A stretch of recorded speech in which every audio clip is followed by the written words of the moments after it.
ain't got my own way to go. No time for worries, let the trivial flow. Eyes on the prize, I ain't looking back. Carrying the weight, but I ain't cutting no slack. They say I'm reckless, but I just call it free. Living my truth, that's the way it's gotta be. Tired of the chatter, tired of the lies. I'm flying higher, cutting all the ties. I don't give a damn, I don't give a fuck. Gonna live my life, ain't about to get stuck. Rolling with the punches, dancing in the rain. Laughing at the chaos, ain't feeling no pain.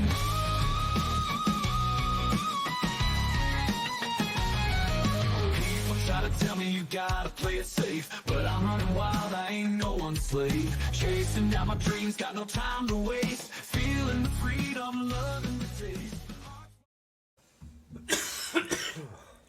I threw that one in there for you, Paul. Cancel. You're always nice for me. Cancel culture. It just doesn't know how to die. Oh, man. Oh, I'm sorry. I'm showing you guys way too much nudity right now. Holy cow. Oh, you're naked. Decent exposure. Wow, that was wild. But Where's the anywho, police at? so cancel culture just won't die. Nobody wants it. Nobody wants it anymore. I have a question. Yes, sir. What in true fashion, what is the point of cancel culture when it came about? So my understanding, this is a loose interpretation because it's a language I don't speak. But from my understanding, instead of focusing on mental health, we started focusing on safe spaces with a thought process of, if I don't see it, I don't have to think about it. And I think somewhere who thought they were too smart thought that maybe if we just move these people to a safer space, they won't have so many problems. So it became this, hey, that hurts my feelings, please take it off. Without the thought of others, yet the hyper focus of the one individual with their feelings hurt. Now you're talking about a species with over 6 billion people on a singular rock. Right. So there are 7 of me on planet Earth. Do you understand? Like there are 6 other people that look exactly like me on planet Earth right now. Spread around. The same thing with you, PR. Same thing with you, Patrick. Yeah. So you're going to find like minds. But when we're talking about a group of individuals that talk louder than everyone else, right? It sounds like it's loud. It sounds like it's, I don't know. And then you just had people trying to sniff other people's asses, and you turn into this weird ass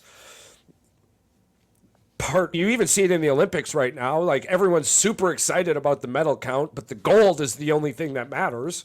How is that the only thing that matters? I don't understand. I warned you guys about this, that China and all these other countries are trying to make this more about... It's not even China. It's only one fucking country. Yeah. It's Australia. They're the ones that are over here trying to make it seem like they're this top shot country. Sir, ma'am, respectfully, y'all are not them. Count anyway. Where are they currently sitting? This is the crazy thing. It don't matter which way you look at it. Yes. Gold, winning.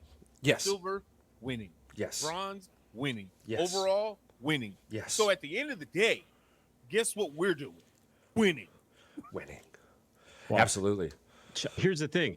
Australia should be thanking their stars that dude had a giant dick, because they would be only at 12 right now if that wasn't the case, because the guy from France was going to win gold and his dick wasn't so big. But this is the thing about Australia. They've been talking crap since the beginning. Didn't we beat them in rugby this year for the bronze medal? They didn't even get a bronze medal in that.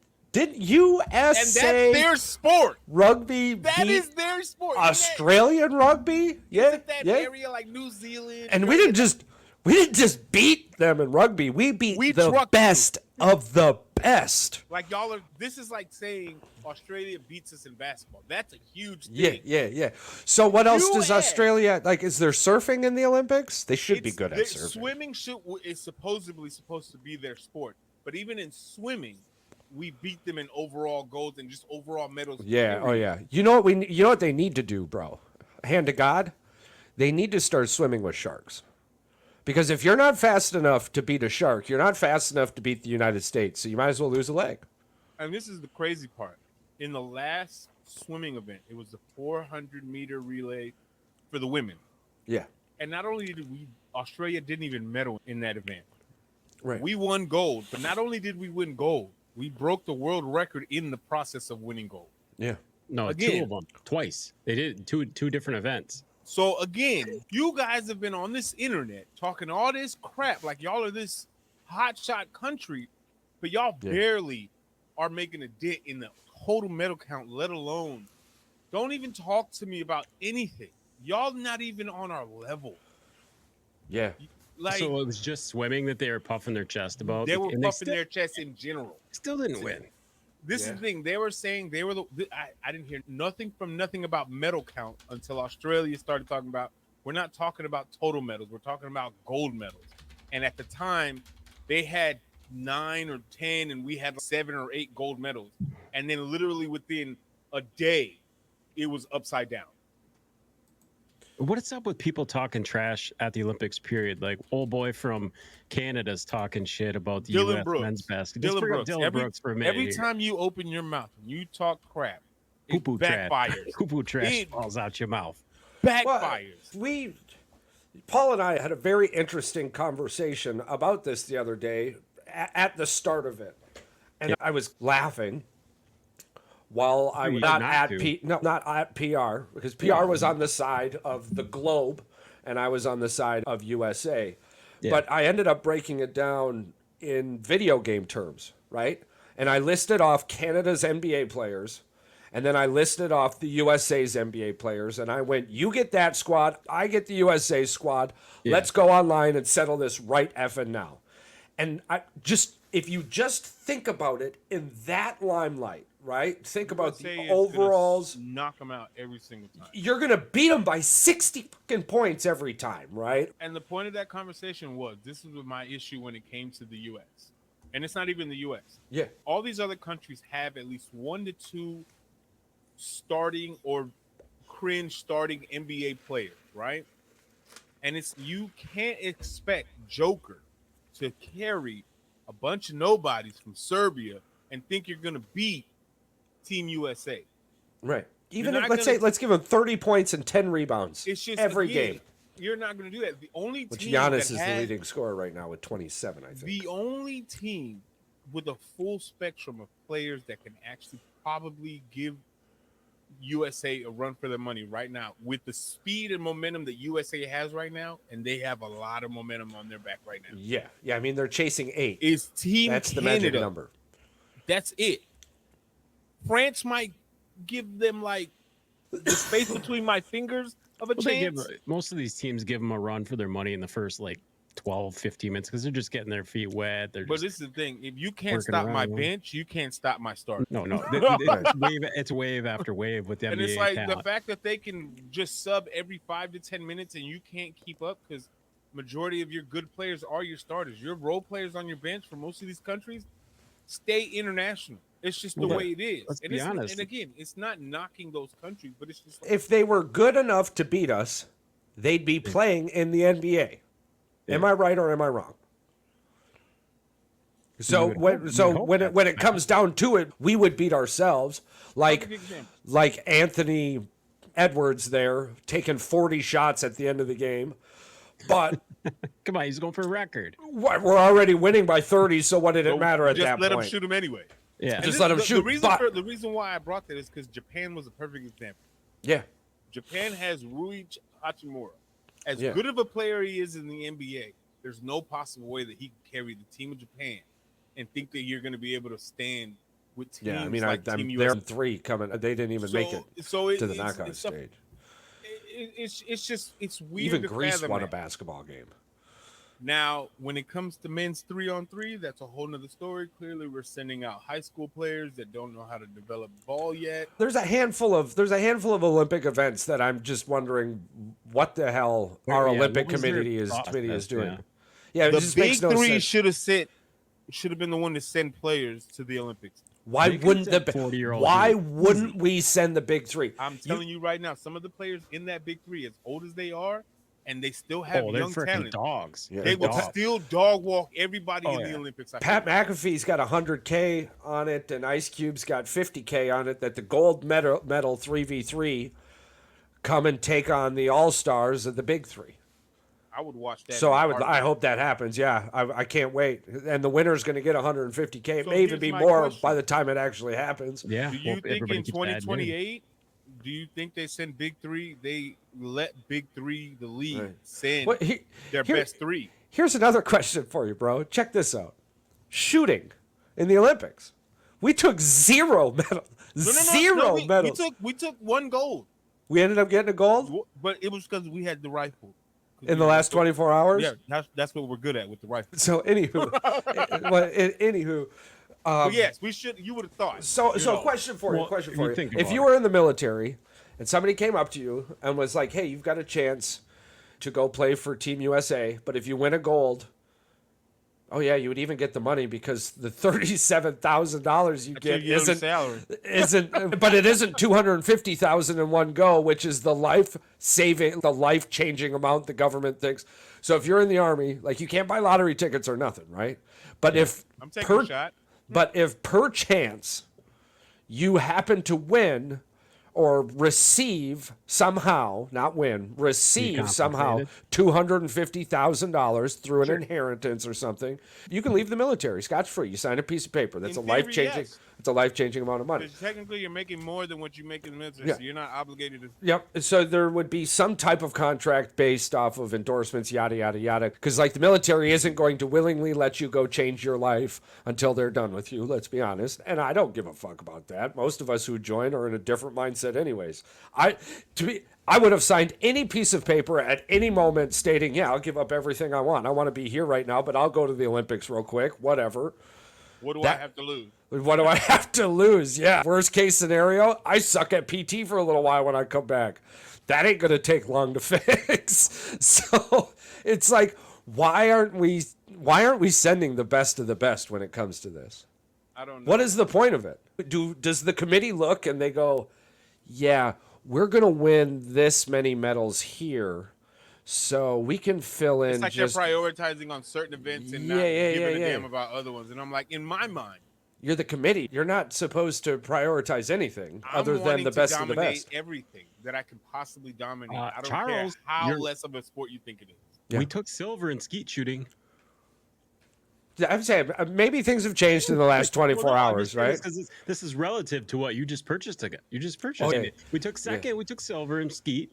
I mean, You better start obviously- practicing. You got 4 years, buddy. Yeah, Hey, you could go. he said I could go do it. I could go do it right And it's- now. Yeah. I'd win bronze right now. I'd win bronze. I just Oh, started I- skeet shooting I- last year, but I'm a I know natural you- I know athlete. You would at least make the American team. Listen. Oh, you I got- promise you I would. And shout got- out to Kristen Faulkner. I probably screwed that name up, but the cyclist, the gold medal cyclist. PR, you had made a post about her Yeah. earlier, yes, but yes, shout yes. out to her. Fantastic story. Okay, so we hadn't medaled in 40 years in this event. We take the gold, or maybe we haven't won the gold in 40 years, but spare way. the We haven't details. won it in 40 We'll fucking just years. We'll just say we haven't. But gold this medal in 40 person years. didn't even make the team. She was an alternate Yeah. and just ended up by chance being in a situation and capitalized on it. Now, this shouldn't be a shocking story. It should be America. All our alternates should win bronze, silver, or gold, regardless. Again, it goes back to your point, Charles. You should want to send as the committee the best of the best, whether it's alternate or the person that's Right. starting. Because again, you want to be sending your people out there to win every single event as best as they can. And the fact that we didn't win a game on 3 for the men's, and the women's could walk away with bronze. The person who picked that 3-on-3 team should be fired. Period. We should not have 40-year droughts in Olympic anything. Whomever had say or helping say in the decision to pick these teams that didn't even make it a effing anything, throw in whatever word you want in there, regardless, they should be fired. It makes They you- obviously can't do their job. Qualifying for this, did they really have qualifying for some of these events? Let's Probably be not. 100% honest. I'm starting to feel like they didn't. But there's the thing: the same way that you Do you feel think they do about like building dodgeball those teams. qualifiers? Ooh, I would do that. In the movie Dodgeball? You Yeah. dodge a wrench, you can dodge a ball. I seriously want to start one of those wiffle ball leagues. We're going to talk about or a wiffle ball team for Nina and Appleton and Oshkosh. Yeah. I seriously want to do that. But sorry, I've been meaning to say that out loud for a minute. We're gonna hold that guy. To wrap up the whole Olympics thing, right? Because for one, it's just been a popcorn joke of a show from the very beginning. I'm super excited. Like a small list of things that I've loved that have come from this Olympics, but what fucking took so long? Yeah. Like things like Flava Flav and old Snoopy Dogg and just financing teams, financing sports. Like, that's unacceptable. Yeah, the amount of money we're getting for a medal compared to other countries, like what in the frank is going? How much money are we paying these people on the committee? Because I promise you, it's too much.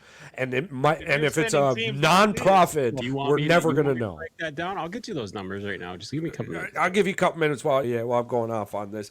The scenario in the boxing situation, I've literally got one thing to say about the IBA and the IOC are fighting each other right now because the IBA is more or less funded by a Russian energy company via some damn contract in 2020.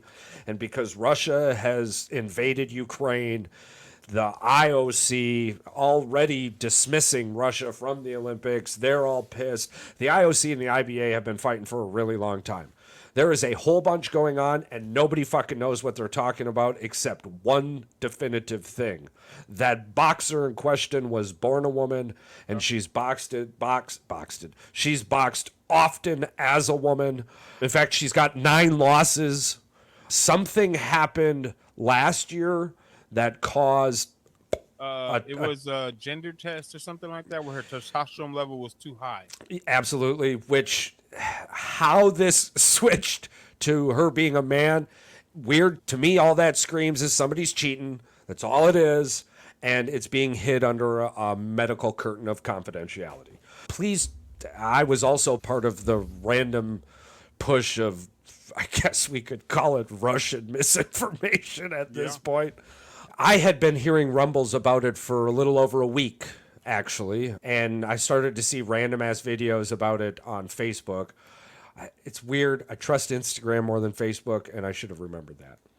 But anywho, and shout out TikTok for continuing to do amazing things. Those TikTok people really know how to... I was just watching a video yesterday about somebody was sleeping with a married woman at work and put it on TikTok, and the TikTok people got pissed. What? Yeah, and ended up finding out the location, sent the videos to the dude's boss and to the chick's husband. And you do like investigative reporting. Oh my God, dude! Shout out you need to be on TikTok, bro! Shout out TikTok. Yeah, I've been seeing a lot of those types of things coming in, and I'm like, wait a minute. All right, You're missing out on a lot. The TikTok community seems to be pretty chill, man. They're like, yo, you're a dirtbag. We're going to put you in a sandbag. Hell yeah, TikTok. I enjoy that. Shout out. I have these salaries here. Here we go. Let's hear the IOC salaries. These are the people that more or less decided $37,000 per gold was enough. We'll skip to the important ones. Marketing. Vice President of Marketing, $157K. Director of Communications, $93K. Vice President of Communications, $131K. For a content writer, $50K. Technical analyst, $102K. Learning and development analyst, $73K. Business systems analyst, $117K. Now, these all have multiple things. And this is off of Indeed, which had 200 people report. 69% people are satisfied with their salaries paid through the U.S. Olympic Committee. Now, I'll break down some more numbers for you. Hold on here. Let's just get down the last one. The last, in 2022, was the last reported. A $345 million revenue, expenses of $327 million. So only a surplus of $18 million. So only $18 million got carried over to 2023. So you're telling me their expenses are, surprisingly, their expenses are just as much as what they're bringing in. so they can get rid of a What a lot of money. coincidence. They have to. Yeah, they have. I It's hate well, to. it's a I hate to be nonprofit. that guy. Yes. Yeah, it's a nonprofit, but I hate to be that guy. I was expecting to hear them be more. At least in the millions or something. Yeah, I'm. These are almost like regular jobs. But in this kind but of you got to company. remember, this is a nonprofit. That's a lot of money to pay a nonprofit. Yeah, that's normal. Considering most nonprofits are volunteer people. But also not at the paid magnitude people. of the IOC, though. To me that. it just Oh, the sucks. IOC makes way more. This is just the United States Olympic Committee. Yeah. Oh, I know the IOC makes way more. IOC, Yeah, you're the talking billions. with yeah the the, IOC. yeah the. No, I'm. Yeah, but that's just reported It's- money. That's Oh no, reported. I mean it is what it is. It is what it has to be. I don't think there's a lot of question in there. I'm not shocked, especially with what I'm doing in school right now. Yada yada. Maybe they're paid so shitty. That's why we get shitty. I was just sitting Maybe here they don't thinking. give a shit. Maybe that's why. I was just you're not thinking wrong. Paid enough. the quality of people we get, because in reality this probably isn't a primary income. It's probably a secondary income, Oh, for sure. which is why again the numbers are what they are. But for a secondary income, that seems pretty Right. intense. Yeah, we would have to do a little bit more digging, more or less, is what this comes down to. Is it a primary income? Is it a secondary income? Because if it's a secondary income and we're getting the quality that we're getting, we need new people. Because that's a hell of a lot of money for a secondary income. That means your you're primary right, which means as a secondary income, in theory, you're giving it less than 15 hours a week. This is what you're explaining to me. You're saying this is your primary income, I want you hyper fucking focused on that being your day job. I want you to go out and basically find the best of the best. Yeah. I'm like, that's your job. And I'm not surprised about the expenses, because if you're flying around the country constantly looking for the best of the best, Yeah. Because you're basically And- recruiting. yeah, and there's over 60 sports or 60 events or whatever that number is. You've got to be scouting people from all over. In theory, you would hope that like they would do like an American or like America's Funniest Home Videos style, right? Like you should be asking. Well, in obvious case, And this thing, is you got every almost 2 years 4 because years. you've got the Winter Olympics as well. It's not just the Summer Olympics. They Yeah, cover yeah. all So the Olympics. so it's all So- year long. So Yeah. I You mean, got 4 years to build these teams. Yeah. So it's not like you're just doing this in the last 6 months. You're doing world champions. You're doing indoor champions, outdoor championships. Like there's different events, especially for like track and field and stuff like that. And then you got basketball. That's all. It's just. I'm with you. There's just no way that you're sending out mediocre for some sport I think and top talent for the others. Paul, what bothers people the most is that whole turkey guy with the pistol, the guy that looked like the damn Yeah. there with one hand in his protect pocket. that dude's cat with and get- everyone's I had lives. no And get a silver earbuds, medal. no nothing. Yeah, I think that's what bothers people. People think that kind of stuff happens all the time. It doesn't. It doesn't. doesn't. Most of the time, it's the person that this is their life. This is the only thing they're good at. Mm-hmm. This guy just waltzed out there. Yeah. Some people are really good at He was just also being themselves. military or an ex-police officer too. So it's not like he didn't have any freaking training. Yeah, Come on. spends a lot of time at the range. That's what I'm saying. It's befuddling to me how the entire process works. But Do you know I'm who not the as 3-on-3 confu- roster was? the only name I know is Jimmer Fredette, and I have no idea why he was there. Jimmer Fredette, Jordan Davis, Jordan Davis, and then Connor Berry, which is Rick Barry's son. Rick Barry's, and then some Maddox guy. I don't even know if he played in the G League, maybe. All of them played G League except Jimmy Fredette. You could have sent Cooper Flagg, and it would have been Like, way I better. was- If you would have doesn't sent make college sense. kids, it probably would have been better for sure. Yeah, But you're sending people that nobody knows or isn't cut out to play three on three. I would have rather preferred either sending the big three or street ballers. Over Did there. we check the birth certificates no on the players for Morocco? Why are they old as shit? I'm just saying, under 23, that one guy looked like he was 40. Because I was wondering, I'm like, wait a minute, why isn't our Oh, you top mean dogs out they, there? They were under 23. No, it's under 23. That's what Jimmy you. Fredette is not under 23. Jimmer Fredette's. No, the soccer team. Sorry, the soccer team. Morocco. Them jokers is old as dirt. Yeah. Soccer for the Olympics. Yeah. Yeah, it was U2. It was U23. Yeah. Okay, never mind. You really threw me in Paul. Sorry. Wait a Yeah. minute. Old Jimmy shit. Fredette is not 23. That Sorry, man's sorry. old. No, They're yeah. basketball team. I'm just saying, soccer. That's the rule. Yeah, it was U20. It was U23, which stands for 20 under 23. Yeah, because I was like, wait a minute, They look where's old as dirt like that? Yeah, I'm like, where's all our top dogs at, bro? Let's find some.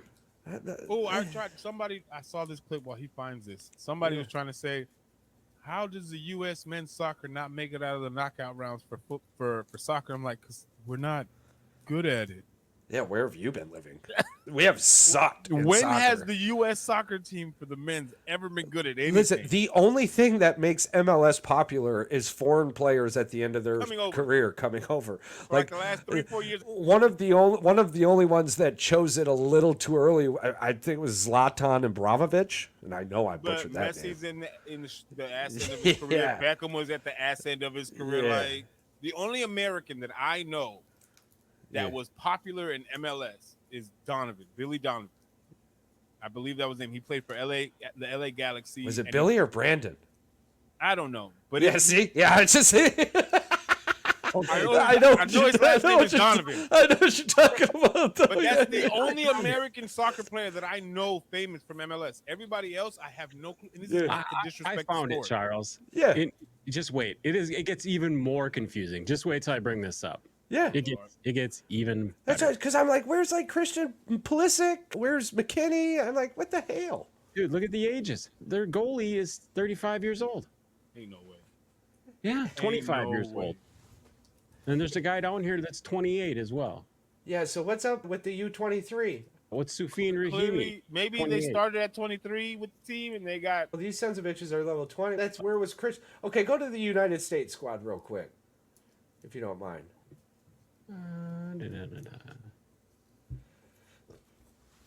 I mean, right there in front of us, it says U23, does it not? Indeed. That stands for under 23. I'm blind, but I'm not that blind. Them letters is big as hell.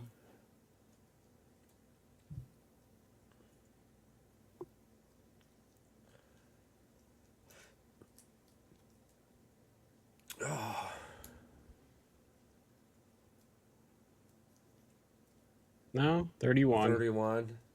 Yeah, So what's the point? I do not understand this at all. Are these alternates? No. I thought that Tim dude was effing old, but I didn't. Yeah, I don't know, man. That's So the then thing. what's Like, the we point just. of having the tag of under 23. You're gonna have jokers in their 30s.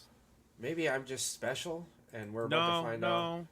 All right, yeah, you need to find out why this under 23 you're allowed to Are be. they getting grandfathered in? Are they in a 37 years contract? old. How are you in your 30s? I'm not saying that I'm the smartest math person in the world, but that math's not math. Olympic soccer term U23 refers to the fact that the men's football tournament is officially an under 23 competition. Only players 23 years old and younger as of January 1st, 2024 are eligible to compete, although teams are allowed up to 3 overage players on the roster. All right, there it goes. Okay, but that doesn't make any sense. That doesn't make any sense. So if we're I don't allowed, think you should allow that, though. I think Why? that What defeats is the the point? purpose. but my bigger question is, why the hell did we send the ones we sent? Why didn't we send the better ones? We don't have any better ones. Those might have been the best. ones. Christian Pulisic, Jason McKinney. They didn't want to play. And the goalie, fucking, it's not Howard, but what's his face? I fucking, Yeah, dude's a I good know who name. you're talking Matt about. something. Sorry, it's hard to pay attention to this, soccer. all this is confusing as far as it boils back down to what you said, Charles. Yeah, I told you. Why Lucky are we looked like not he was sending 40. the best of the best for everything? Why is it only Yeah. certain events that we want to send the elite and then just send what we can find for everything else? It's Isn't the sport isn't the point of this is to dominate? Yeah. Are we just trying to be nice? Fuck that, man. Probably. Is that it? Are we just trying to be nice? Because that's fucking stupid. I'm not here for participation trophies. I've never been here for a participation I'm here trophy. for the gold. I'm here for championships. Oh, in case anybody's out there wondering if I didn't play sports in high school either. You bring that ball every time. Bring that ball out at least once a week. I still remember the setup dude taught me too. Oh, child. The only thing you were good at in high school was golf. I didn't even play golf in high school, bro. But anywho. So the Olympics, yeah, that's been fun. I don't know what it is. It's been weird this summer. I'm over it. Like The way they're televising it too, it's just you can't scroll and watch TV for the Olympics, right? Because everything live happens from like 4 a.m. to just around 10 a.m. And then you have all this encore presentation, and you're like, oh, cool, let me check this game out. Not realizing it's encore because after the first couple of days, they stopped calling it encore and they started calling it bonus coverage. Even though we've already seen it. It's 1:24 in the morning in France. Ain't nothing bonus about it. It happened already. I was watching the USA women's in Japan, and it was like the 98th minute. Nothing had happened yet. So I'm scrolling, and all of a sudden I see USA beats Japan, double overtime, 1-0. And I look up, and I'm Dennis like... Rodman's daughter hit the game-winning goal. Yeah, she's a dog, man. I think she's the highest paid female soccer player in the country right now. Yeah. Deservedly. I'm honestly not even with the men's basketball. I'm not as hyped as I thought I would be. Like, I don't know what it is about these Olympics. It's just not. I'm excited that we're winning. Don't get me wrong. We're dominating what we need to dominate, but it's missing a certain player. And I don't know what it is. I don't know if it's because they're. I don't know. To me, it's just pros beating up on high school kids. That's not fun for me to watch. Should we go back to sending college kids? No. To even it out? No, because losing is worse. People, I don't know. A lot of these teams have older players. It's just there's not as many. Yeah, it is. It's just. Yeah. Nothing's happening that shouldn't happen. Well, the women's is even worse because they haven't lost in 58 games. Yeah. Like pure dominance. Yeah. And you just need to put Plum and Tarasi on the bench. Like, just enough is enough. But that goes back to what Patrick said. Tarasi has no business being on that team whatsoever. They're so slow, bro. She got her pocket picked back-to-back possessions. Now, I'm not by any means a fantastic basketball player, but I would know that if I got my pocket picked by a player and I know that I couldn't get around them, don't give me the ball again. Take my ass out of the game because guess what? I can't compete against this person. I can't go 1v1 on the bench. Yeah, you're there for your experience, not your play. And this is nothing against her. She's a Hall of Famer.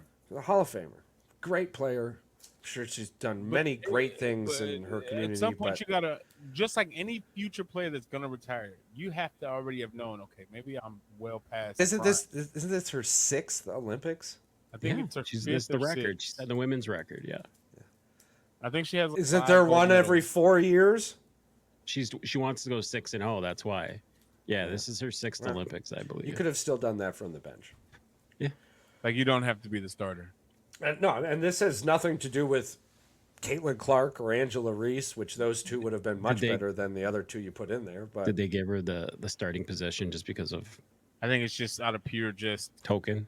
Yeah. Token. If we're being honest, it doesn't matter if they're there or if not. It doesn't matter who's on the court. They can put any starting 5 out there is going to score 30 points in the first quarter. Without a shadow of a doubt. And American women's sports should dominate. The rest of the world doesn't value the woman product the way the United States has been starting to better.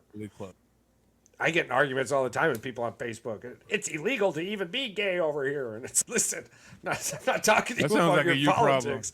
I'm sitting here in my first world country here, living a good life. You and your country rules are, that's up to you and your country. That's got nothing to do with what's going on in this sport.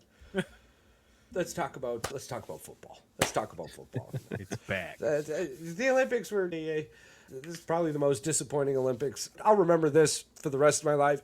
And I'm so grateful. All right, this is how I'm going to end this on Olympics. Everybody do their thing too afterwards.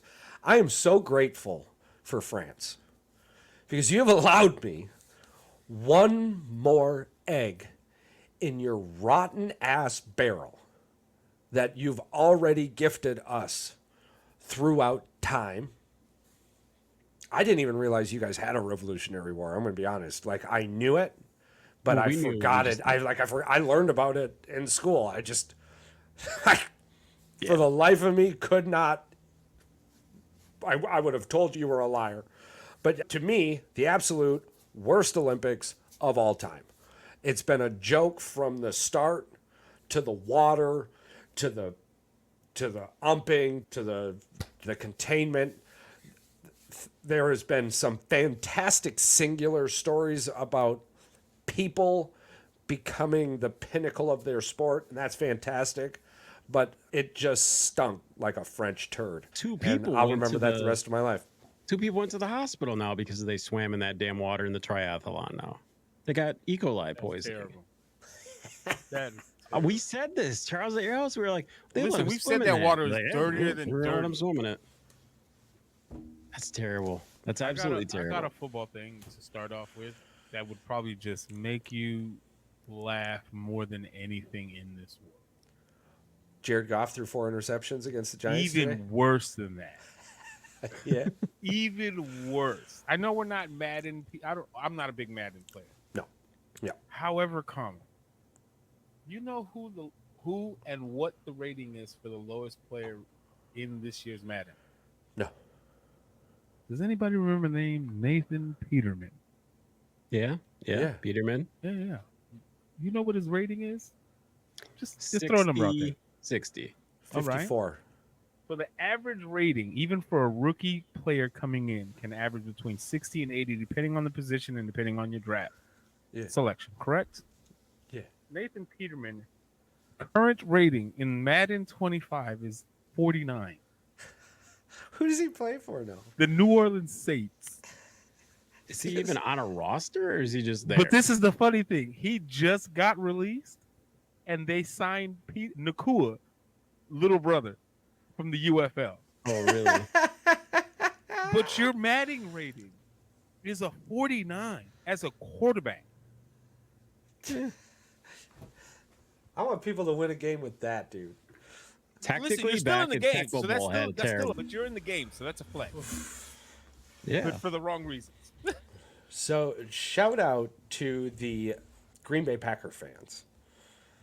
Over 70,000 people showed up for that Packers family night. That's insane. And it's literally just a fucking practice under the lights with fireworks at the end of it. There is a video out there you should see of a young man catching 3 punts. It is absolutely stunning, but otherwise it was just a really great environment. Some early takeaways. Yes, sir. Jordan Love is going to earn every effing penny of that contract. That dude's accuracy, when the lights come on and the eyeballs focus, He's in. is fucking crazy, dude. It's so good. It's so good. And our defense is going to be, I said it a few weeks ago, I'm going to cement it. I'm not writing this bitch in stone. We're writing it in cement. This is going to be the year the Green Bay Packers defense break whatever interception record the team currently has. I'm telling you, they are going. Is this the best defense y'all had This in is your lifetime? I don't want to say that right now because Does they have the potential to be the best defense that you've witnessed? how you feel with Caleb Williams is how I feel with. You're our ready to not defense. put all your eggs in the basket. I can't because it's never been good in my entire life. We've had great that's a fair players. point. We've had great players, but as a collective group, Just hasn't panned out all the time. how young, electric, and hungry they are is I'm so excited. Last year, my main focus was the defense and to see Jordan Love grow. Right. This year, my main focus is that defense. I think we're going to win games because of the defense, and the offense is just going to be the beneficiary of great field position. Going into last year, I was talking, we can win 9 to 10 games as long as our defense pulls 4 wins out their ass. Right. We ended up doing way better than that because of the offense. It's crazy, but Jeff is allowing our defense to be the best version of themselves in the position that best fits them. And that sounds wild to say out loud, but in the NFL, you're considered a pro. It doesn't matter what you do good, you need to do this good, or you're not going to get playing time. Seems like Jeff is bringing this college type atmosphere to his defense, and he's looking at what he has, and he's, holy shit, if we just stay here, we're going to be really good.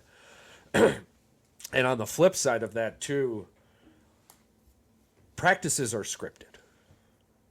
Okay, so when you hear about quarterbacks not doing well in practice in this preseason, people tend to put a lot of smoke in a direction. The thing is that from the tape last year, this is what you were bad at. So this is what you're going to see so we can make you better at it. Jeff has more or less taken that script out and went, this is what we're going to be doing on this situation. I don't care about your offense. I'm here for the defense. Right. And it's working. It's electric so far. It's practice and preseason. But the things I'm hearing and seeing coming out of training camp aren't the things we normally hear or see. So that's very exciting. I'm happy for you guys, honestly. Not really, but damn, that hurt. that hurt. How's the scuttlebutt coming out of Chicago? I'm like, the way Caleb is practicing, it's like you said, to put all your eggs in a basket off of training camp and preseason. It's a lot. One, he didn't play in preseason, our first preseason game, but again, neither did most of our starters anyway. In that, even on the Houston side, zero across the board. Yeah. They never do. They never right. do. So I'm not really surprised at that. I did like to see. I did seeing Tyson playing playing very good. Our secondary offense was hitting. Our defense was a little slow at first. They were letting the run game just do whatever they wanted on them, and it was frustrating. Felt like it was too early to get hit. But Caleb is looking good in training camp. I'm like, he's hitting the passes that need to get hit, but it's training camp. I need to see the action in live. What if we don't see him week 2 preseason? Are we going to start getting worried?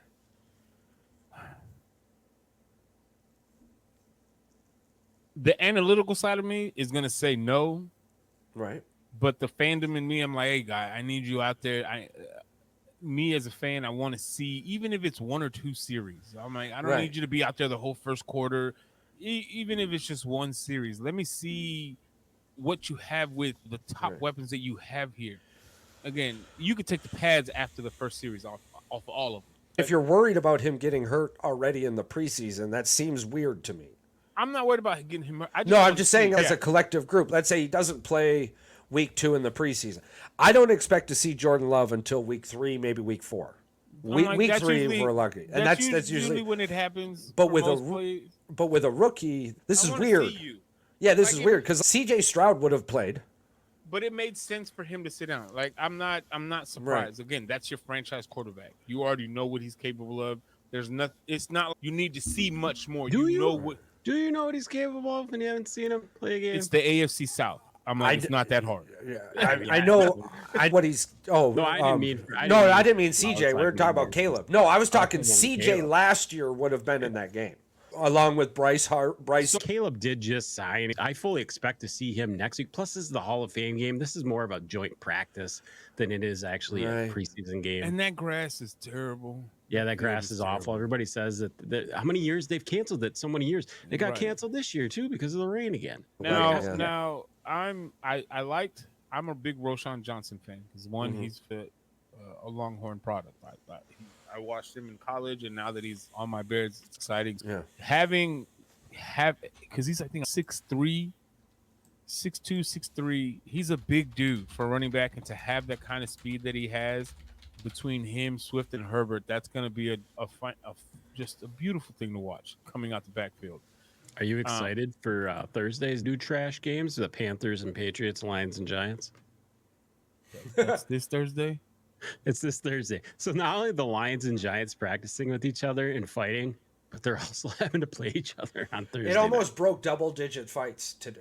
I heard that it was terrible. Like that there was a lot of swings. I think it was 7 to 9. What is y'all's take on these joint practices? I don't get it. I don't understand. What is the physical purpose of it? I like it. Fights. I like it. In the analytical piece of paper side, Sure. And you take the human emotion out of it, which nobody can Right. measure that.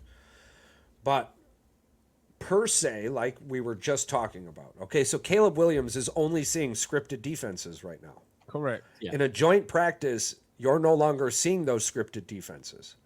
You're now allowing the creation of controlled game tape because you're not going to rip the dude's head off, but you're not going to allow him to do what you want him to do. He has to earn it.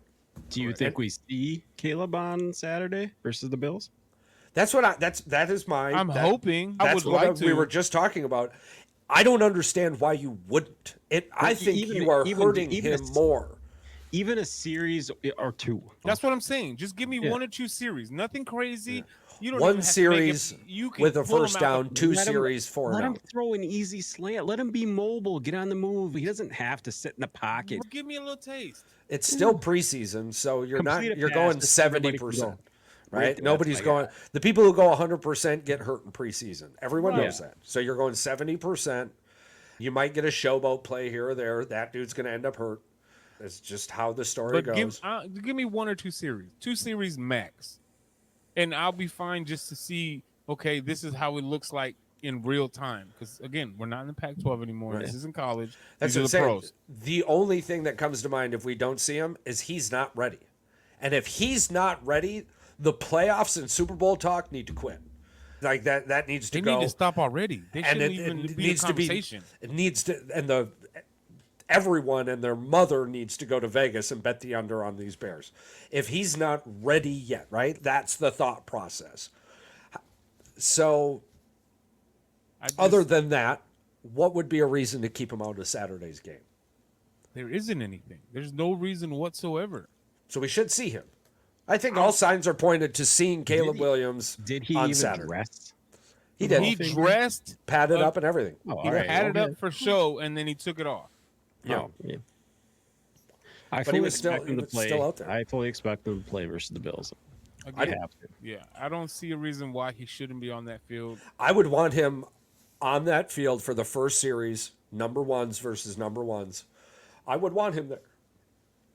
Yeah. And then I'm hoping that as the preseason goes along, each game he's going to stay in there just a little bit longer. You figure 2 series Saturday. Then the following week you give him the quarter. Yeah, And then the following week you give him the half. if that, depending on. Well, he's Well, young. He's young. He's your rookie. The dude's I mean, brand new in the even a league, and the quarter's more he can see now, the better. Because now you're approaching the beginning of the season. So if you only give him 1 quarter or less going into the season, and then expect him 100%, to me that just seems weird. I would want my guy. I can get that. I can get that 100%. Think about like baking bread here, baby. You know what I'm Well, I saying? think You gotta let I that think you yeast feel him settle. out though. You feel him out if he's not feeling it or he's not performing. You don't leave him in there. There's a confidence level thing that you have to take into. If we're questioning the number 1 overall pick's confidence, which I know you're not, Patrick, but this falls under the not ready category, right? Like that would, because there could be a plethora of reasons why he's not ready. I think 3 of the big ones that would concern everyone would be injury, speed of game, or confidence. I think if any of those 3 are Any brought of to the those could table, be a factor for sure, 100%. but if they're brought to the table, that, oof. Well, I know there's questions. There's question marks floating over their heads right now, whether or not they even have the confidence to put him in there, period. You have to, because you haven't seen him in a game do anything yet. This is purely speculation. He plays Saturday and none of this goes away, or all of this goes away. Yeah, it could. It very well could. But the first week of practice was terrible. The second week, all you heard was growth. And now you're getting into the 3rd, 4th, and 5th weeks, and we're hearing more about his character and less about his play on the field. To me, analytically, that's concerning. And I need to see him play Saturday to drop a lot of these concerns. I think that's been the biggest issue, especially coming out of college for him, is just his play. His play can speak a lot, but the way you move and the way you're interacting with personnel, it speaks volumes, because that determines if players even want to play for you. And especially at the quarterback position, It's one thing to think you're a hot shot and you can back it up, but you haven't shown anything outside of college yet. So it's like to say when people say he won a Heisman Trophy, okay, so did Tim Tebow. So did Johnny Yeah, Manziel. but this is the thing. The Bears, they don't want a fucking Johnny Manziel out there. That's what they don't want. They don't want a head case. Because Johnny Manziel had all the talent in the world, but guess what? Mentally up here, he was fucking cuckoo. Yeah, Johnny actually had a pretty nice interview. But his lack of maturity in college played a huge factor of him translating into the pros because he had nobody to check him in college. And by the time he got to the pros, it was far too late. The stuff that he had going on in college carried over, and it did not carry over well. Let's be honest. Caleb Williams had the same type of shit. He painted "fuck Utah" on his goddamn fingernails. Come on.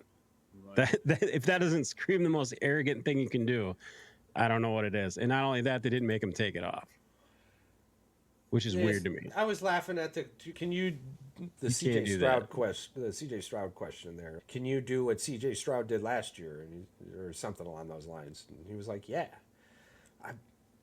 Personally, he said this. Yeah, personally, I like the Anthony Edwards approach. I don't give a fuck who anybody else is. I want you to be the best you.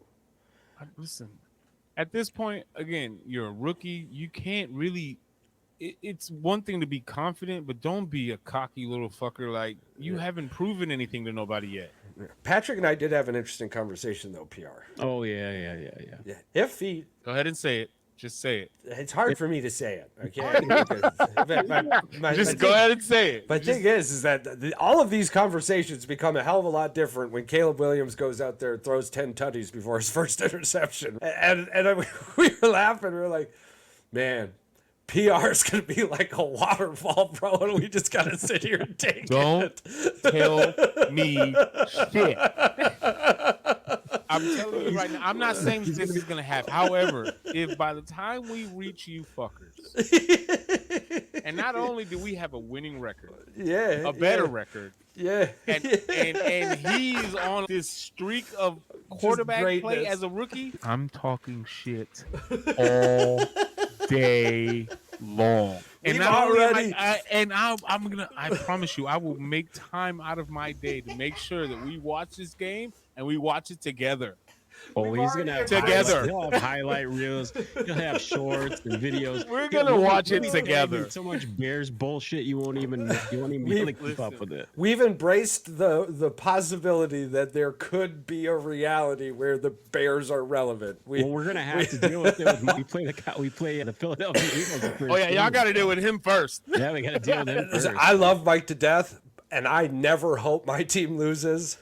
But the radio show will be much better for Mike if Green Bay doesn't win. I'm telling you right now. If y'all he might be busy. Listen, if you think that I'm going to be bad if we beat y'all, I know. If y'all lose week 1 to Mike. Yeah. That's the worst part about football. That's a whole year's worth of shit talking that you gotta do. We would have to wait to beat his ass in the playoffs. Yeah, that's exactly what like, shot at this one. The fact that you have to wait all the way till January to say anything. My only hope after that would be at some point the Commanders beat the Eagles. Then I ain't gotta worry about it no more. Jaden, Mr. Little Ankles goes out there and beats I don't trust ankles, but they got a backup. They got a backup. They got a backup for the backup. Yeah. I don't. I'm sorry. Listen, Anthony Richardson's ankles were way better, and he lost his shoulder. Anthony Richardson's stats, though, are absolutely... His college stats are trash. Bro, listen. They're terrible. I've been saying that since he was drafted, period. And at least Jaden Daniels dominated versus good defenses. When he played with a great team like LSU, at Arizona State, he was terrible. What do you mean Arizona State he was terrible? He had great stats at Arizona State. They just didn't have a good team. Wasn't Herman garbage head coach at that time? 40 touchdown passes at Arizona State. Total? In 3 seasons? I think he only played one. I thought he only played 1 year. Yeah, no, he played 3. He played 2 or 3. He didn't start all the games. He played 3 fucking seasons with ASU, and then his last goddamn season at LSU. That's all I'm saying, bro. If he didn't go to LSU, he wouldn't have even been a top 10 pick. It's not like they didn't have LSU was not that good talent. either. They weren't that great. No, but they had a wide receiver that got him the yards he needed to be in consideration. Speaking of which, so is he the receiver that they said that the Lions couldn't cover, or were they? No, the Lions couldn't cover any Giants receivers. Really, they only got 2 decent ones. Yeah, it was. So I'm taking a wild guess saying one of them had to have been Neighbors. Oh, one of them was definitely Neighbors. I'm not talking about him anymore because you sons of bitches will draft him before me. Call you. I got the card, Charles. The card is. Oh yeah, but for the card, yeah. I'm Yeah, still for the waiting card. on the invite Yeah. to the league. Hey, talk to the commissioner. What's this? I'm waiting. I thought I was getting an invite to the league. You are in the league. We haven't even started this yet. Listen, I thought the league was already created, and you're just inviting people because we've had the same league on the same app for 7 years now. We had to boot a few people out. That's why I didn't. That's why I haven't created it because I'm only going to send it to the people. Like I think Adam from my work is back in. Another guy from Luke might be back in again this year, but obviously we're kicking a few people out because they were just not performing and bitching and complaining. But yeah, you guys are definitely back in. We already got you guys replaced on the old board. Have we figured it out with Nate and them? I'm still waiting because I think there's only 7 people in the league, and I don't know what's the body count that he's trying to put on there. 8. I think 8's your minimum. So we just got to find at least one more to set it up, and then. What about Joey? Anybody reach out to Fat Guy Loves Cake? He is too. His YouTube channel blew up big time, so that's his full time job. He went political and it blew up, eh? Yeah, he does this. He does this weird political thing, like politically incorrect videos, and he does pretty good, I guess. He makes money off of it. So Wow, cancel culture's leaving. They're like. Is it though? Yeah, it is. It is. Yeah, it's getting blown up. It's enough. Okay, we get that your feelings are hurt, but it's the internet. Keep scrolling. That's all you got to do. It's weird, I know, but just whoop. And what about our buddy from? What about Clint? I don't know if Clint plays fantasy sports. What about our other buddy, the comedian from Ohio? Hunter. Yeah, Mr. Reed. Yeah, he had a podcast at one point in time. Yeah, he's a comedian. He's always making shit up on stage. So Yeah, I sent him that Chinese joke the other day. I said, "There's something gold here." I didn't realize it at the point. We'll send him an invite or ask him if he wants to join. And to shoot he's got to get on him. Insta though, so we can add him to the group chat. Yeah. Oh, there's a group chat on Instagram. Yeah. Yeah. You got to accept it, my guy. Oh yeah. Oh yeah. You're in it. Yeah. I believe you're in it. I'm almost certain you're in it. Yeah, I'm always in it. I'm the champ, baby. How can I not be in it? You know what I'm saying? This is a new. Nobody's a champ yet. I could get Keith Murphy. We had Keith Murphy on the podcast. He just did a big interview with Caitlin Clark. Yeah, good for him. Good for him. I liked him. He was fun. He was the guy that did the drunk driving video. Yeah. The beer in the trunk with the sports car. Yeah, that was funny.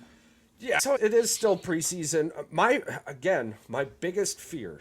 My hope is people, just to see people. Well, I want to see the rookies. That's all. If people take my bashing of the Lions incorrectly, the Lions are yes, absolutely. The Lions are a good football team. I've never said the Lions aren't a good football team. And they've got great players, minus Ryan Tannehill Jr. They've got great players. Okay? Great players. Great players. They've got a good quarterback. They've got a quarterback they can win with. They spent too much money on him now, but still. My thing with the Detroit Lions is they don't know how to organizationally handle success. And you're seeing it. They're coming to the field as of now with the feeling that they're making it to the Super Bowl, not that they're going to earn their way to the Super Bowl. And they came into a practice with the Giants thinking that the Giants were trash, and the Giants started to run all over them, and you end up with a whole bunch of fights on the field because of it. Yeah. Amon-Ra St. Brown was getting eaten alive by the Giants rookie out there, proving himself. So it's not that Amon-Ra St. Brown is terrible, but he walked up and looked at his opponent as if he was less. And that's what my fear for the Detroit Lions was. It was the fear a couple weeks ago leading into the season. It's why I don't pick them to win the NFC North or even make it far in the playoffs, because they are not earning it. They feel like they deserve it. Yeah, and you never win. Prototypical play down to your competition type scenario. Absolutely. You don't want this. If you're the Lions, you don't want this at all. Dan Campbell is a coach that can stop it, but he's also a player's coach, and he's not going to try and kill the intensity of his team. So it's a very fine line. I don't think Campbell can do it. I don't think a player's coach has that ability. I don't think he's that type of coach where he has the ability. I agree with you 100%. Like, we've talked about this. I'd like Campbell as a coach, but I don't believe he should be a head coach. Absolutely. A Absolutely. linebackers coach, maybe?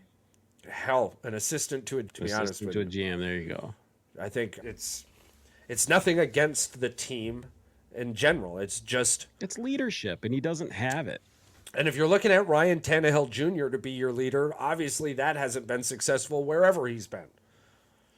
Be it with the Titans, I'm sorry, the Rams, or I'm sorry.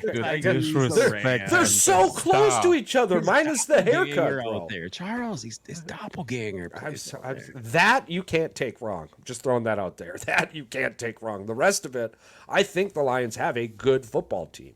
But I also think the Minnesota Vikings have a good football team. And I think that'll prove itself as the season goes along. Did you just say that the Vikings have a good football team? Their only question is at quarterback. Yeah, I do. I think they are only. I think they have a good football to team. win like 6 football games this year. And their coach is an offensive genius, and his weapons did get better this year. So it's not hard to. Okay, Sam Darnold, not very accurate, but has a good deep ball throw. It's not very hard for O'Connell to keep the passes inside 10 yards, especially with Aaron Jones, T.J. Hawkinson, and Justin Jefferson. Then you get that hyper focus on the 10-yard and Jefferson over the top. You have a decent defense. As long as you keep teams under 21 points a game, you've got a chance to win.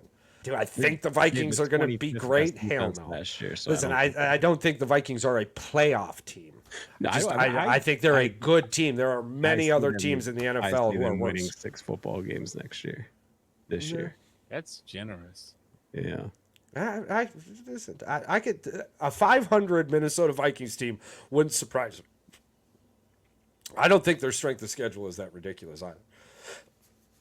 I think that helps them a lot. I don't have faith in that quarterback. That quarterback has had plenty of opportunities. I understand what you're saying, but I'm also talking to two people who have more faith in a guy who's never performed on a football field. Who? Caleb Williams. I never said nothing about him. I said I want to see him play. Yeah, I agree with you. I want to see. I guess I'm one of those people. I'm like you, Charles. I want to see it to believe it. Yeah. Oh, I'm on that same boat too. Yeah, I'm not believing there's going to be some kind of weird miracle that's going to happen in the preseason. I'm just assuming that he's going to come out there, like you said, he's going to play a series or two, and that we're at least going to be able to see, can he read a defense? You're going to be able to see that based off of where his eyes go, his head, his motion, his pre-snap, all this stuff. You're going to be able to tell where he's at. Or at least the coaches will be able to if they evaluate correctly. My biggest thing when it comes to the Bears at this point is when you have certain analysts and even some fans in these groups on Facebook that want to throw us in this Super Bowl picture already. And it's, don't get me wrong, I'm excited that we're even in, there are even sentences that have Super Bowl winning and Chicago Bears in the same sentence. Don't get me wrong. That is, I'm ecstatic to hear that buzz. But it's, let's not try to get ahead of ourselves so quickly and act because we drafted Caleb Williams. Now we have a savior. And I'm like, he still has to win games. He has to put the ball in play, and he has to be the quarterback that he's expected to be, this generational talent that they keep tagging him with. And until, again, will I look like a dumbass for saying that, no, I don't think we can win the Super Bowl this year, and then we even just make it to the Super Bowl? Yeah. But I'd rather look like a dumbass than get hyped and look like a Cowboys fan and be disappointed every year. To add to that point, too, last year, so what was the last 8 games? People were talking the last 8 games, the Bears' defense was hot, right? Yeah. Okay, so the last 8 games, you played the Panthers, the Vikings, the Cardinals, the Falcons. Those were your wins. You did beat the Lions after losing to them in that stretch, right? But your losses came to the Lions, the Browns, and the Packers, which were all playoff teams. So you beat the hell out of teams that were in the top 5 draft picks, and you got beat by playoff teams. And all I heard was how great that defense was. When your last 8 games, 5 of the 8 are against teams that didn't manage more than 5 fucking wins combined, you should have stats that look really good. Yeah. Right? But then you go and lose to the teams that made it to the playoffs, specifically to teams that either should have or did make it to the NFC Championship game. So I agree with you, Paul, because I don't know. I'm not sure where that. Do you think that hype was created from CJ Stroud? I think Caleb Williams' hype came from his sophomore year after what he did in USC, winning the Heisman, doing all that stuff. And it mellowed out last year because he had a subpar last year at USC. But I'm almost certain seeing what CJ Stroud did last year and already the hype already around Caleb Williams, and you put both of those two together, people think that Caleb Williams can do what CJ Stroud did, if not better. And I'm like, again, I need to see it before I can claim that he's better than CJ Stroud or he's the second coming of Patrick Mahomes. Like, you're putting big expectations on somebody that hasn't even won a national championship in college, and his best thing was he has a Heisman Trophy. Again, that means squat to me when you put it on the table. Bro, I got a question for you. Yes, sir. Does 2020's quarterback draft class go down in history as one of the best? Joe Burrow, Tua Tagovailoa, Justin Herbert, Jordan Love, Jalen Hurts. No.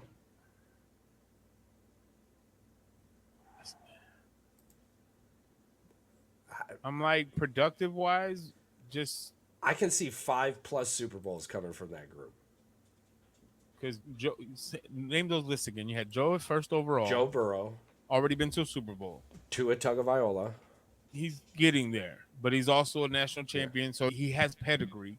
Justin Herbert, who we have yet to know who Justin Herbert is. Right. So we had this conversation the other day. People, we respect their opinion, blah, blah, blah. They are he telling us. He still has a lot to prove still for me. He's out of the cake. But then you got Jordan Love, who, if he doesn't have 2 Super Bowl rings, he'll have 1. It's hard to think otherwise. Jalen Hurts right already now. been to a Super Bowl. Jalen Hurts proven that he could be been. a good quarterback, elite top. Talk to me in 8 years, but 2020 could go down as one of the greatest quarterback draft classes. I think of all time. It probably will make top 5, but you got 71. You had Joe Theismann, Archie Manning, Jim Plunkett, Ken Anderson, Lynn Dickey. It'll go down as top 5. I mean, 2004, Ben Roethlisberger, Eli Manning, Phillip Rivers, Matt Schaub, John Elway, Jim Kelly, Dan Marino, and Ken O'Brien. It's gonna be hard to beat that one. There's 4 out of 5 Hall of Famers on that one. But yeah, it'll go. It could be top 2. We have a handful. We have a handful of. It's early. It's early. It's early yet, but early. I'm loving the reason. So the reason I got into this is I believe the Bears hype was created due to CJ Stroud's success last season. And I looked into and so I started to look. The last hype I remember was Kyler Murray. Yeah. So I looked into who was coming out of the draft class after Kyler Murray, and it ended up being Joe Burrow, Tua Tagovailoa, Jordan Love, Justin Herbert, Jalen Hurts. So I put my own foot in my mouth, to be honest with you, because the hype around Joe Burrow was just as electric because of what Kyler Murray did with the Cardinals in his first season. Right. And it ended up being justified more or less. Joe Burrow is that guy. So I don't. Maybe we've entered into an athletic era where the one and done in this quarterback scenario is gone. Maybe it is more so CJ Stroud. Maybe it is more CJ Stroud, Kyler Murray type atmosphere, and this is what has me scared though. Is this going to push the thought process to, if you didn't have that success in your first year, are you now treated as if you're not the guy? I'm like, I think we're already there because I think most cases, I don't want to say it in this scenario, but let's just throw Justin Fields, Mr. Trubisky. Like, yeah. You didn't produce within your first rookie contract, so there was no expectations of re-signing you because you didn't do anything, right? And I feel like we've moved past the point of trying to develop quarterbacks versus just throw them into the fire and expect greatness within the first 2 years. If you don't make it within the first 2 years, you're gone. We're getting another one. And it's gotten to the point where everybody's coming out of college acting like they're getting graded as this top prospect and not capable of being what they're expected to do. Yeah. And I'm gonna throw some karma on it for you. Analytically, I think the Bears should have kept Justin while drafting Caleb, fully knowing that Caleb is the guy moving forward, but allowing Caleb to grow in our system. Because this is the thing. If Justin Fields would have had another good year, or a good year, this final contract, the pieces that you could have traded for. A sign and trade. Trade for that. Because you would have had the capital to do a sign and trade because if you're on the already spot and then still giving money to DJ Moore and other people just a season later. Now, maybe this CD Lamb and Justin Jefferson thing, maybe this screwed it up. Maybe this forced hands that we don't know. Because had the Bears paid CD Lamb last year, they wouldn't have this issue. Or not the Bears, I'm sorry. The Cowboys paid CD Lamb last year. And if they would have paid Dak the year prior, we wouldn't even be in this scenario right now. Because now you got potentially losing both of their top players. Oh, they're going into this offseason. Because you're going to lose at least one of them. One of them's they're going to lose them both at a minimum. They're going to screw it up, yeah. But it's saying at a minimum, you're losing one or the other. Just where does Jerry Jones going to lay his loyalty down to? Is it going to be to his receiver, or is it going to be to his franchise quarterback? And we've seen with Jerry Jones time and time again, he screws the pooch more times than none, and he's going to screw somebody over yet again. And I got my money that he's losing both. In my opinion, you're losing both of them. And then it's like all you're going to have left is Micah Parsons. And after next year, you piss that away too, probably. So again, it's gonna be interesting to see what happens this next offseason when it comes to Dallas. Recently, the Cowboys have expressed extending Dak over CD Lamb. I hear you. That sounds good out loud. That's the smartest move, because you're gonna find out in Minnesota, especially if what most of a majority of the people are saying, Justin Jefferson is sweet, but to me, taking Justin Jefferson in the first round is a risk in fantasy football. Why is this? Who's throwing him the ball? That's why they're not a winning team. Yeah. What if? No, I know. I'm not disagreeing with you. I just what if by some wacko miracle. I mean, when I tell you it's a wacko. I don't like where this is going, but all right, I'm here. What if Dallas and Minnesota find to do another trade? Dak for Justin Jefferson? I think CD Lamb's coming to Green Bay. I don't think that trade away Justin Jefferson, but they find a way to get Dak to Minnesota on a sign and trade. The way Jay McCarthy's playing, I expect to see him week 6. I think he's going to be there before week 6. Yeah. It's also why I think Minnesota's going to win more games. I don't know. But if Dallas doesn't sign Dak, which I feel like, as much as I don't like Dallas, I think that's probably not the smartest move as the Cowboys organization. Where would Dak go? The only team that for me that comes to mind is the Raiders. You know what team comes to mind for me? And they'll have the money and the coaching staff? Seattle. Jets? Seattle. You'll go be with old Mike McDonald up there. The Geno Smith experiment will be over. Yeah. At some point, you got to get rid of them. Yeah, they'll have a good defense. They'll have weapons, especially DK Metcalf. Can you imagine? It's going to be Dak? interesting to see. Can you imagine Dak with DK Metcalf? I'm like, he already has a DK Metcalf-ish type player in City, so he would know how to function with something like that already. Who's the other one too? Doug Baldwin, I believe he's still there. I think so. Would he be there? I don't know. But you don't have a lot of money anywhere. You're quietly rebuilding. You're basically next year a quarterback away from being in the playoffs. And do the Jets move away from Aaron Rodgers and try to persuade Dak? No. If Aaron gets hurt this year, possibly. But they're not going to have the money that Seattle has. Mostly because their money now is wrapped up in building a team and Aaron Rodgers, right? So Seattle on the other front would have a plethora of money to give to the quarterback position. Right. Wouldn't even be a question. They'd get $60 million all day. You've already got everyone else. I just think, personally, I think Seattle would be the better fit. Yeah. And I think it would give Dak the best chance to stick it to the 49ers. Twice a year. Twice a year. Fair enough. That would be a different kind of blue to him. That'd be weird. I can see Jerry Jones trading Dak for Brock Purdy, though. 2 San Francisco quarterbacks on the same team all over again? Oh, That'd be so funny. I mean, yeah, I Do you know how insane Mike would act if by some reason Brock Purdy ended up in Dallas and he had to play him twice a year? Yep. Do you realize how fucking upset he would be every single week that happens? in this scenario, the Dallas Cowboys are without Mike McCarthy because they don't like winning. They're without Dak Prescott because they don't know how to pay anybody, and they're all without CeeDee Lamb because they don't know how to pay him either.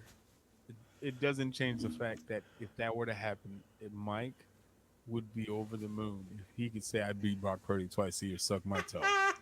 The thing is, I joke a little bit about like players like Justin Jefferson and CeeDee Lamb headed to Green Bay, right? Green Bay next year is going to be interesting. They have money, and they're going to continue to have money. They'll have money at that point to pick up another number 1 wide receiver or something specific on the defense. A really nice offseason piece on the defense. Yeah. It's all going to boil down to the production of the wide receivers this year. I don't think it falls on Jordan Love so much as it does how do our wide receivers produce. If Romeo Dobbs, Jaden Reed, old Heath boy there, and Christian Watson, if one of those 4 become a true number 1, okay. But at the same time, can you imagine that staff with 1 less person, and then you throw in like a CeeDee Lamb or a Justin Jefferson or a Devontae Adams? The world changes overnight for that offense, because then you've got Josh Jacobs, a really good offensive line, and a great quarterback throwing the ball in ridiculous spots. I wouldn't be shocked next offseason if that number 1 wide receiver gets picked up by Green Bay. We're in a new world now. How we used to win isn't how we're going to win moving forward. Right. And our front office figured that out, and we've seen it this year. We went out in that and made a huge splash in the market. And if it wasn't for Saquon Barkley, people would only be talking about Green Bay Packers, Josh Jacobs, and the Xavier McKinney. Then Dallas with the hold my beer shit. Hold on, you're not talking about me? Let me shake the world. We're going all in this offseason. All in the couch. It's going to be interesting to me. The football season is here, Yeah, to be honest it's with you. officially here. There's a lot of wives and girlfriends that are upset. And luckily, my wife knows that on Sundays, especially, as soon as I get home from church, I am to be not to be disturbed. I got YouTube TV on my phone. Doesn't matter where I go nowadays. I can watch it Yeah. anywhere. But as soon as I step into this office, and if you see my computer screen split into 2 and Doors he's on, Yep. That's I'll have. my child does not like me on Sundays. I'll have games up there, games here, game on my phone. Let's see. At a minimum, my setup, I have 5 screens playing a game. Yeah. And then on my tablet, I have Red Zone, just because I can. Yeah. Apparently, I've been paying for Red Zone since we did the draft last fucking April, and I just got charged for it. Oh, I don't pay for anything. I was like, "What is this? You're gonna have to send me the." Yeah, I'll let you know. Yeah. See? Charles is like, "Ooh." Nah, it's already too late. I already paid for everything. You got it. But I haven't I'll paid deal for with it cable in a long time. Yeah, I'll deal with it later. We're here now. Yeah, we'll deal with it later. Yeah, it's so to wrap things up. The Cubs still suck. And... Not as much as the White Sox. Oh my God, dude! I just want to put that out there. bro. 20 freaking games. You can't even win one by accident. I just Like, don't what is understand. Nah, did you see the highlights? It was like they were trying to lose the last one. Dude, the blooper went into the outfield and the guy's routine ground ball. Nope. We might be sucking in Chicago right now, but we're not sucking like the White Sox. No. And actually, listen, the Cubbies are doing fine. You're not the Cincinnati Reds, to be honest with you. Chicago's been catching up. We just need St. Louis, Chicago, and Pittsburgh to keep beating the hell out of each other. That's fine the Brewers will be just fine. I bring this conversation up here shortly too because it wasn't till the last 72 hours that any other national team not named the Dodgers, Phillies, or Brewers had 60 wins. And because the Phillies and Dodgers are smacking the way they're smacking too, the Brewers are a young team. They're going through a little bit right now. But I think we're 3 games out of first place in the National League, 4 games out of first place in the National League. It's not unheard of as the bats wake up. You know what I'm saying? Does it even matter who won the All-Star game, the National League or the American League?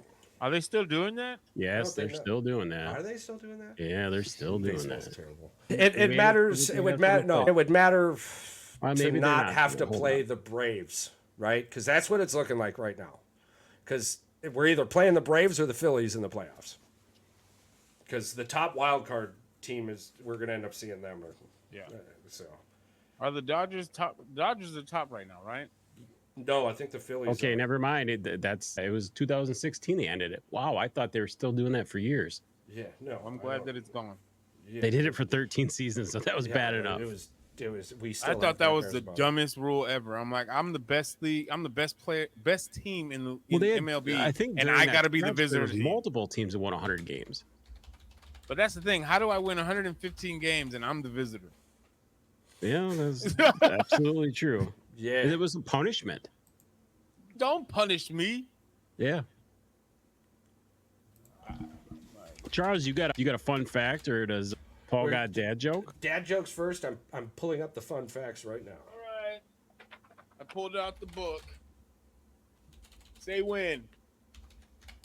Go ahead. 2.5 games, Charles. We're 2.5 games out of first place in first place in the NL.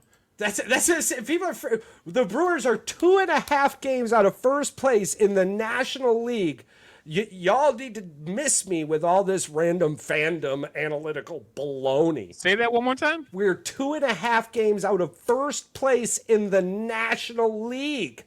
That's with the last 30 days. Oh, 3.5. My bad. That's 3.5. That's still not bad. We still got 2 months left in They baseball. didn't play today. We didn't play today. today. Half game back. Yeah. What I'm saying, but there's 2 months left in baseball. A lot can happen in 2 months. A lot. Oh my God, it's weird. I was like, hey, we're gonna make it to the playoffs. We should be worried about the Braves as a wild card team. The Pirates are gonna make it to the playoffs before we do. Shut the fuck. Are you fucking kidding? The Pirates have that young pitch. Their bullpen is trash, their closer's trash, and their bats are Andrew fucking McCutcheon, who's 56 years old. The Brewers are 48-32 versus right-handed pitching. That means you know what that means they are versus left-handed pitching? Better be above 500. 14-17. Yeah. Which isn't terrible. Isn't terrible. I'm like, there's not a lot of left-handed pitchers to begin with, but it's not bad. When we talk to Tim, and Tim's like, you want to make it to the major leagues, be a lefty that can throw above 95. He goes straight to the big leagues. Because it's unheard of. You don't see a lot of lefties out here doing stuff like that. No, they don't sustain it anyway. Yeah. I got one dad joke. Hit us with the dad joke. Okay. What did the orca say to his Valentine? I don't know. You be mine. I was going to say something about Shamu, but... That's why I love the narwhals. Narwhals. Oh, have you seen the narwhals? Here's some interesting facts about Wyoming. The name Wyoming comes from a Native American expression that means at the Big Plains, referring to the high elevation prairies in parts of the state. Wyoming is the 44th state of the United States and officially became a state on July 10th, 1890. It is the 10th largest state by land area, but has the lowest population of all states with just over 550,000 residents. What's the capital of Wyoming? I don't even know a city in Wyoming. Jefferson City. Okay, so it's Cheyenne.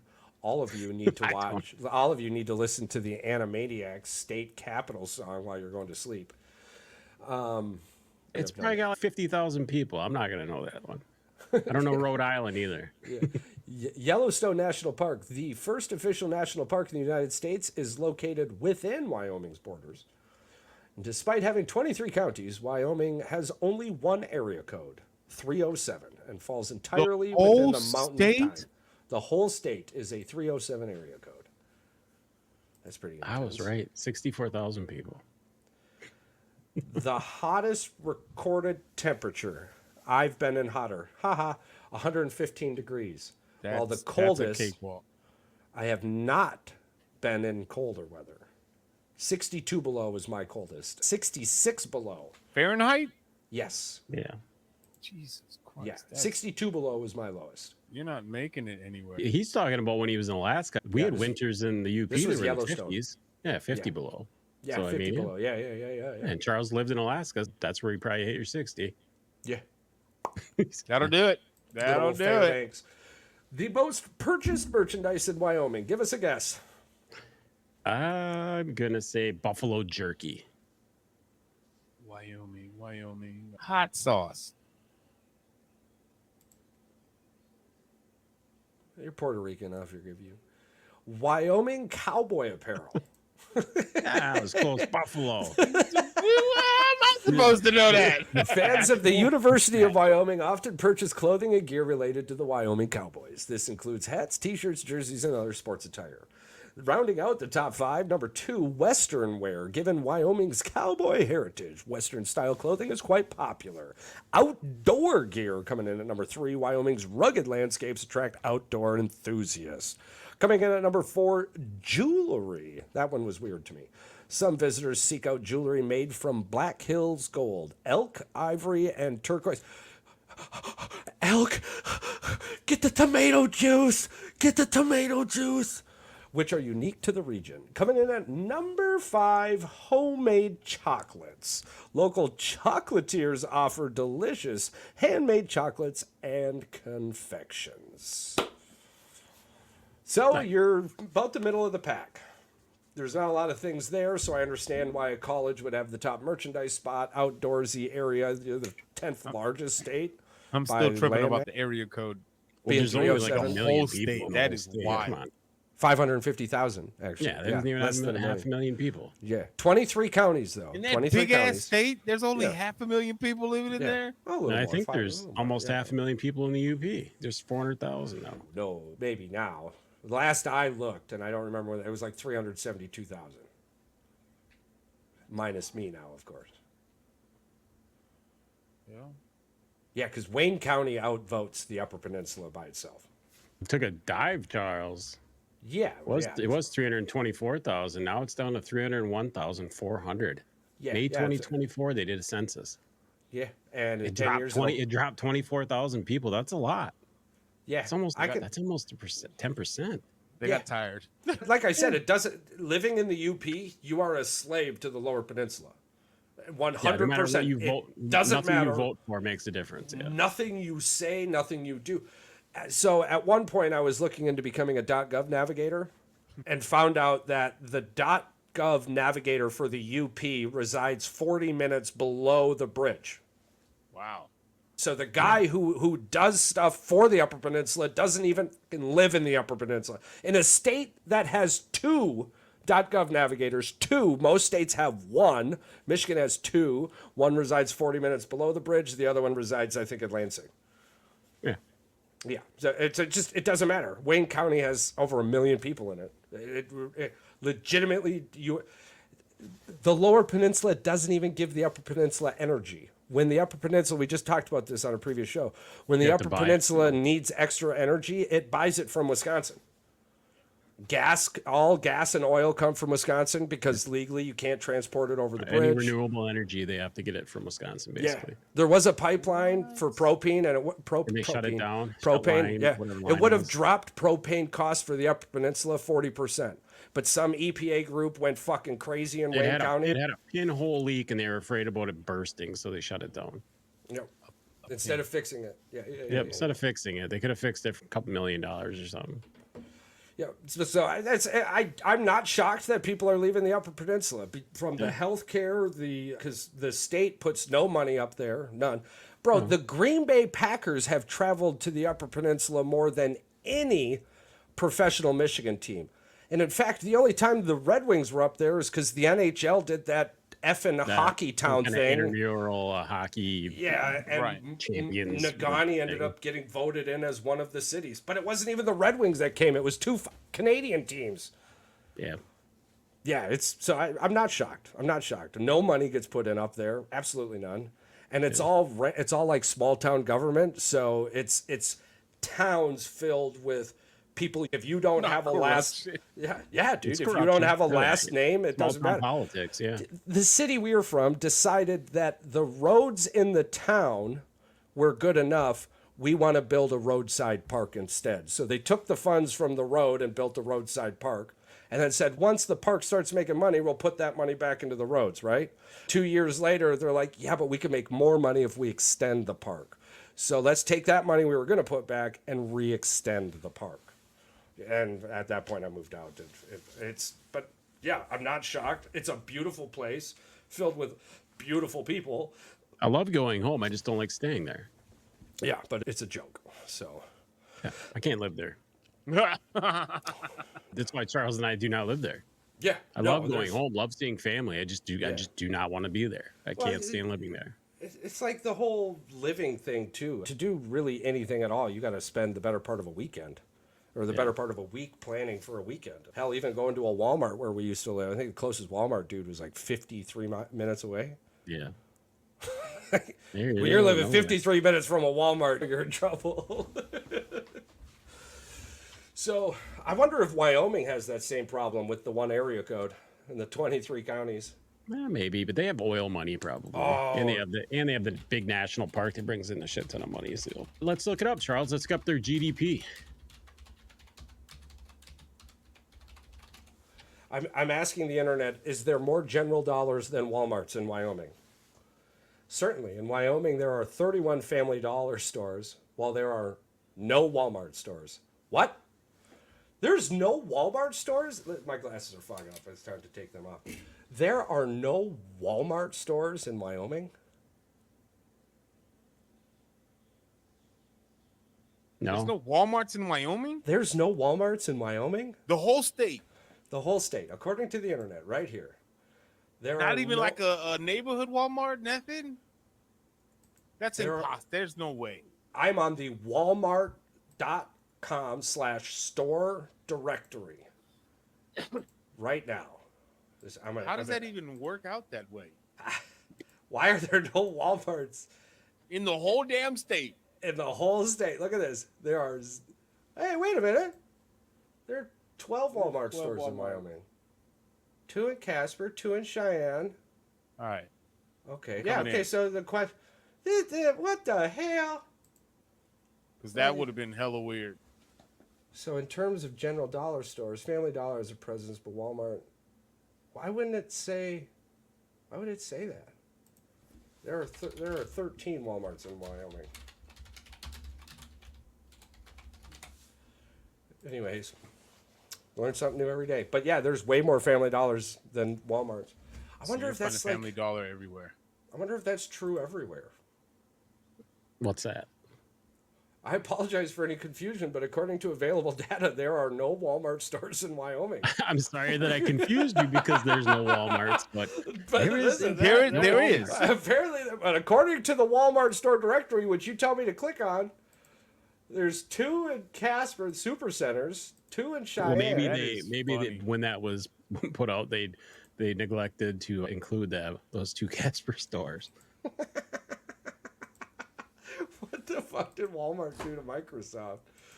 Must have pissed them off. Pissed them off so terribly. They're probably mad that they bought the Broncos and they were trying to maybe, I don't know, Bill Gates is bored and he's like, they didn't want to give up those 2 Casper stores. Fucking Walmart.